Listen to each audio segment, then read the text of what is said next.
Bienvenidas y bienvenidos al podcast de Últimas Noticias. Les habla Elga Malavé desde Caracas, Venezuela. Hoy es viernes 14 de mayo de 2021 y estos son los titulares. El Consejo Nacional Electoral convoca a megaelecciones para este año. Así lo anunció su presidente, Pedro Calzadilla. Primero quisiéramos anunciarle al país que una vez conocida su viabilidad técnica, hemos acordado la realización de elecciones conjuntas, regionales y municipales. Alberto Cova nos trae los detalles en nuestro análisis de redacción. Declaraciones del exalcalde de Bogotá, Enrique Peñalosa, sobre una supuesta participación de Venezuela en la crisis social que actualmente se vive en Colombia. Aunque la inmensa mayoría de los venezolanos que están aquí son ciudadanos maravillosos que están ayudando al progreso de nuestro país, también hay unos pocos infiltrados claramente que están siendo orientados por las Fuerzas Armadas de un país. De manera que aquí se trata de salvar a Colombia de una agresión que no solamente es de organizaciones guerrilleras, sino incluso de gobiernos internacionales. Sobre este tema, conversamos con la antropóloga Laura García Corredor en nuestra entrevista de la semana. En el segmento musical, compartimos un adelanto de lo que prepara la cantante Elena Gil. El Consejo Nacional Electoral convocó a unas mega elecciones para este año. Alberto Cova nos ofrece su análisis en relación a esta noticia. Bienvenido, Alberto. El Consejo Nacional Electoral hizo importantes anuncios esta semana. Hola, Elga. Es un placer saludarte. También va mi saludo cordial para la audiencia del podcast de Últimas Noticias. Precisamente esta semana hemos tenido importantes noticias en el ámbito político que se han generado como consecuencia de la instalación del nuevo Consejo Nacional Electoral. Ya sabemos que la renovación del CNE fue recibida positivamente en el país y fuera de él en forma casi unánime. Hasta el gobierno estadounidense y la Unión Europea se mostraron en forma positiva en torno a esta renovación, la cual se logró tras un amplio acuerdo nacional que incluyó a sectores de la oposición que se habían automarginado de la participación electoral y ahora se disponen a escoger sus candidatos para optar por los cargos de gobernadores, alcaldes y consejos legislativos estadales que se elegirán en los comicios programados para el 21 de noviembre de este año. Así que tras un lustro en el que la confrontación en Venezuela alcanzó niveles intolerables, en el que un grupo importante de la oposición abandonó el juego político legal y se fue por el camino de la violencia y la insurrección, ahora el país va recobrando lentamente la normalidad del juego democrático, donde las diferencias políticas entre los sectores nacionales se dirimen a través del debate y de la participación ciudadana en los actos electorales. Ante este renovado panorama político en el país, ya comenzaron los reacomodos en los partidos que preparan sus candidaturas y sus estrategias electorales para no quedarse afuera de la distribución de poder político que se realizará en este país dentro de 6 meses, exactamente el 21 de noviembre, cuando los venezolanos escogerán a 23 gobernadores, 335 alcaldes y cientos de diputados a los consejos legislativos regionales. Justamente en este momento en el que parece que la oposición recalcitrante venezolana ha decidido retomar las vías democráticas y cuando se ha producido un cambio en la posición de la coalición internacional que promueve el derrocamiento del presidente Nicolás Maduro, hablo de Estados Unidos y la Unión Europea, vemos como el personaje más significativo de esta oposición recalcitrante, el exdiputado Juan Guaidó, deja de lado el mantra de 3 pasos que en los últimos 2 años llevó a la oposición por el despeñadero y ahora habla de la necesidad de un acuerdo nacional, precisamente cuando su capital político está por el suelo y su capacidad de negociar con el gobierno de Maduro es casi inexistente. Una prueba de ello es que Guaidó encomendó a su carnal Freddy Guevara promover contactos con el gobierno que permitan establecer un diálogo político, tal como lo anunció el presidente de la República y lo confirmó el dirigente de Voluntad Popular. Esos contactos ya se están consolidando con la procura del gobierno de Noruega. Lo que viene ahora es el arranque de las campañas en los 23 estados y los 335 municipios del país, que concluirán el próximo 21 de noviembre con la llamada mega elección. Muchas gracias, Alberto. Hablamos la próxima semana. Gracias a ti, Elga. Saludos. Hablamos la semana que viene. La reforma tributaria, presentada hace 2 semanas en Colombia por el gobierno de Iván Duque, ha desatado una ola de protestas que hasta ahora no se detienen. Y algunos políticos de este país han declarado que detrás de las protestas está Venezuela. Conversamos con la antropóloga Laura García Corredor, coordinadora del Grupo de Trabajo Anticapitalismos y Sociabilidades Emergentes del Consejo Latinoamericano de Ciencias Sociales, CLACSO. Bienvenida, Laura. Algunos políticos colombianos han señalado que Venezuela está detrás de las protestas en Colombia. ¿Qué opinas al respecto? Bueno, Elga, mira, con relación a que muchos de los políticos en Colombia manifiesten que Venezuela está detrás de todo, de todas las protestas, es parte de un discurso que ha calado mucho dentro de las personas de derecha, específicamente dentro de las y los uribistas, que en los últimos, hablemos de los últimos 10 años, han construido no solamente Venezuela, sino todo lo que esté vinculado a pensamiento crítico, de izquierda, social, como el enemigo para la democracia en Colombia, ¿no? Y si lo hablamos en la región, ese es el discurso para la mayoría de las posiciones políticas conservadoras y de derecha, ¿no?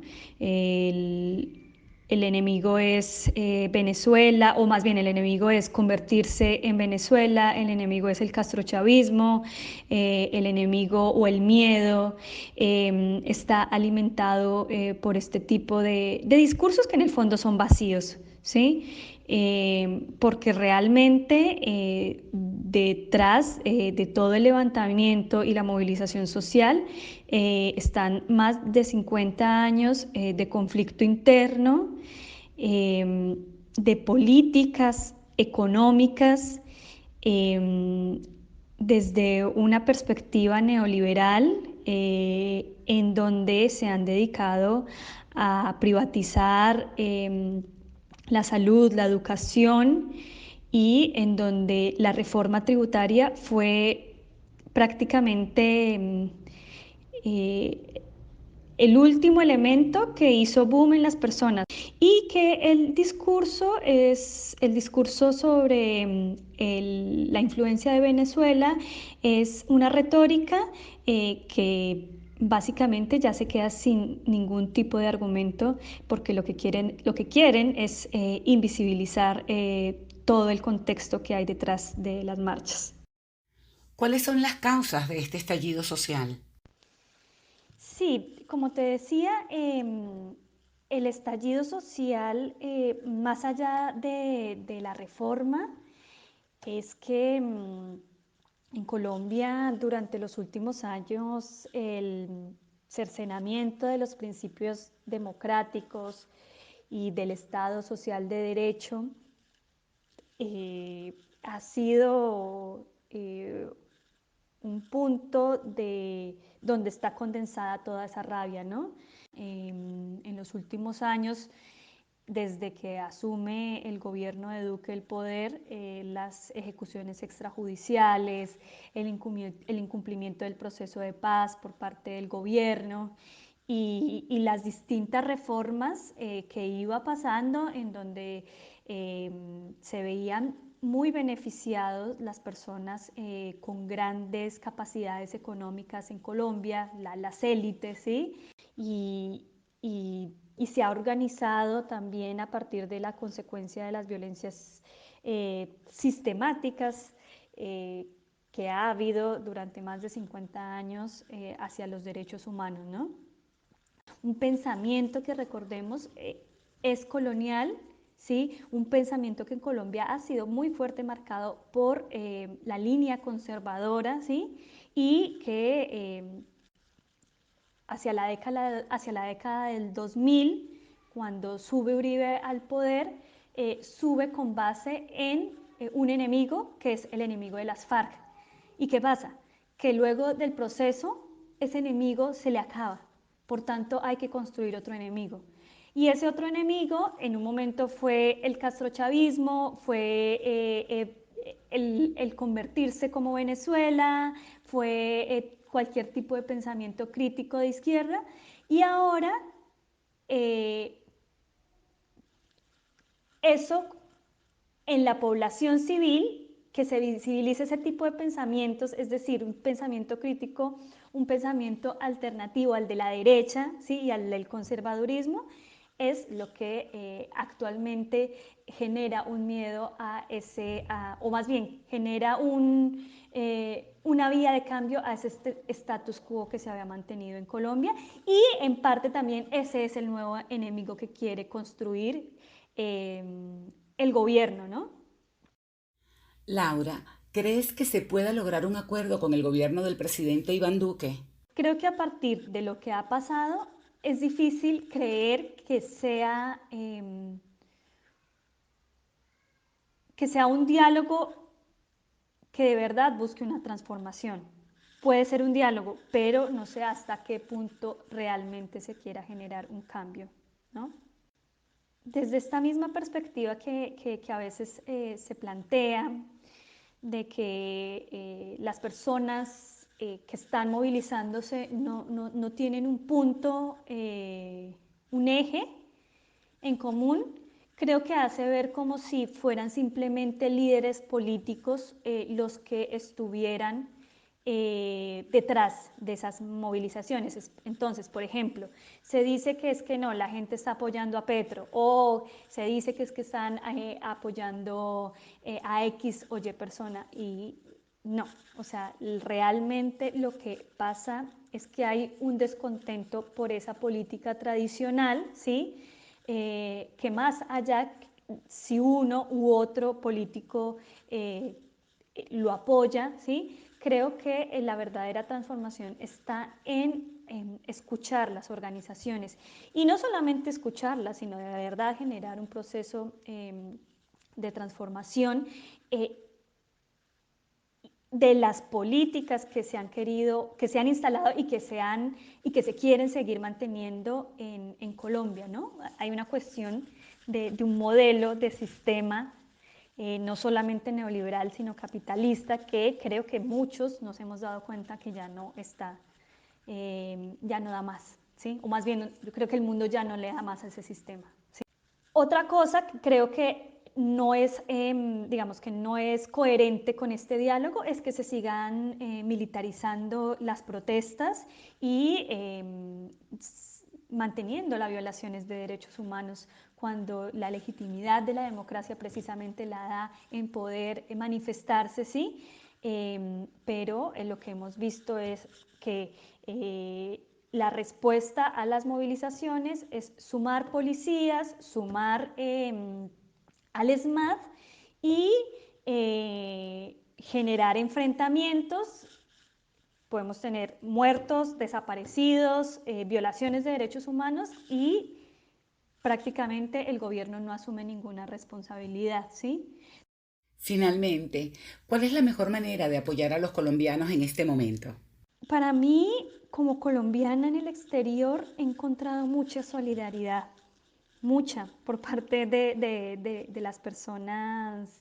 Yo estoy en Argentina, pero se han generado redes en distintos lugares de Latinoamérica, eh, inclusive en Estados Unidos, donde hay bastante comunidad colombiana, comunidad latina, también se han generado muchos actos de solidaridad, y la verdad em, que eso moviliza mucho, ¿sí? El caso del pueblo venezolano, de la población venezolana, también mucho apoyo, ¿sí? A pesar, digamos, de todo este enfrentamiento ideológico que han querido instalar los políticos, ha sido mucho el apoyo y mucha la contención. Yo creo que la forma es visibilizar lo que realmente está ocurriendo en las protestas, porque desafortunadamente los medios colombianos, los medios de comunicación colombianos responden a una hegemonía y básicamente es como si se denunciara cierta parte de las cosas que ocurren en las manifestaciones y se deja a un lado muchos de los actos en contra de las y los manifestantes que están ocurriendo, ¿no? Las redes sociales se han convertido en ese medio, en ese otro medio alternativo en donde las personas pueden mostrar lo que realmente está pasando. Inclusive, por parte del gobierno, se está atacando eso, ¿no? Podemos ver que, por ejemplo, anoche en Popayán cortaron la luz, hay zonas que se quedan sin internet, ¿sí? Entonces, ver también esas otras formas que está utilizando el gobierno, el Estado, para callar las manifestaciones, ¿sí? Entonces creo que lo mejor es hacer visible esto ante la comunidad internacional. Algo ha hecho para que esté ocurriendo un proceso de renuncias por parte de ministros, por parte de ministras, y creo que la comunidad internacional puede está participando y puede influenciar bastante en lo que pueda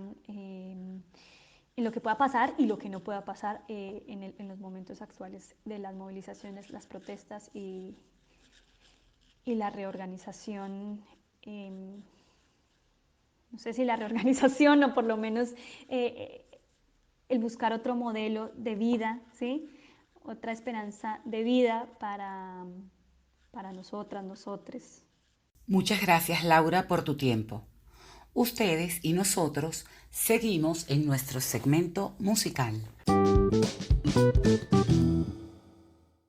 La cantante venezolana Elena Gil prepara una sorpresa y nos permitió un adelanto de lo que está grabando junto a Luis Pino en el 4, David Carpio en el bajo, Rolando Canónico en la percusión y Manuel Rangel en las maracas. De Rafael Salazar, Espigas de Libertad.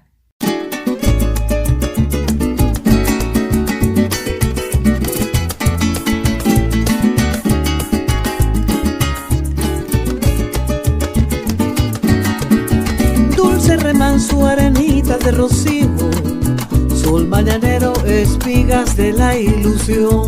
Dulce remanso, arenita de rocío, sol mañanero, espigas de la ilusión. Van enlazando la brisa para brindarnos su amor, porque entre pena y tristeza la copla quiebra su voz por el adiós de una canción.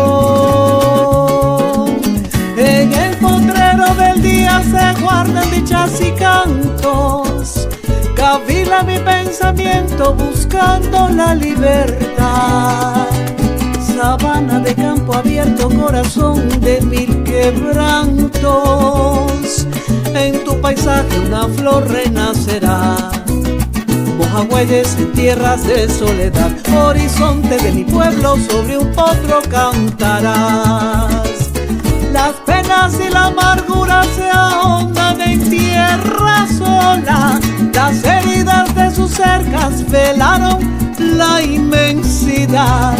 Lucero de mil caminos conduce mis ansiedades, haz que mi campo retorne la claridad. Como mojahueyes en tierras de soledad, horizonte de mi pueblo, sobre un potro cantarás.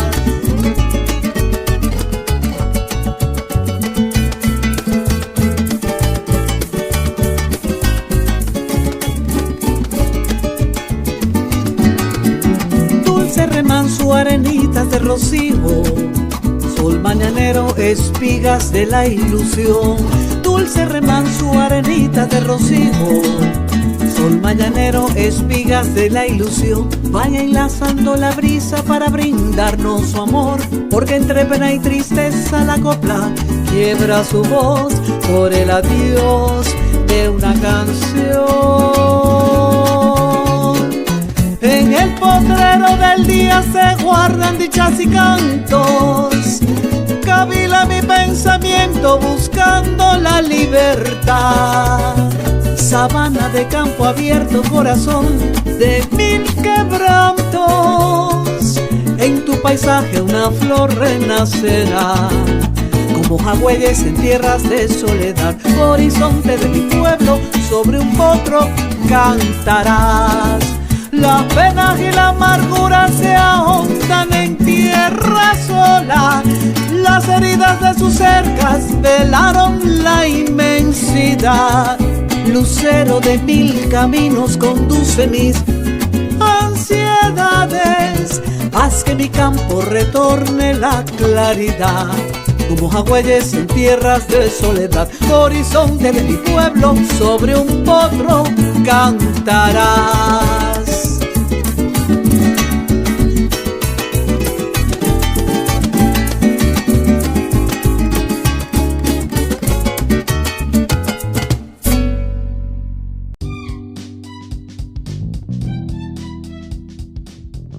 Con este tema que hemos querido dedicar al pueblo colombiano, nos despedimos hasta la próxima semana. Gracias por su compañía.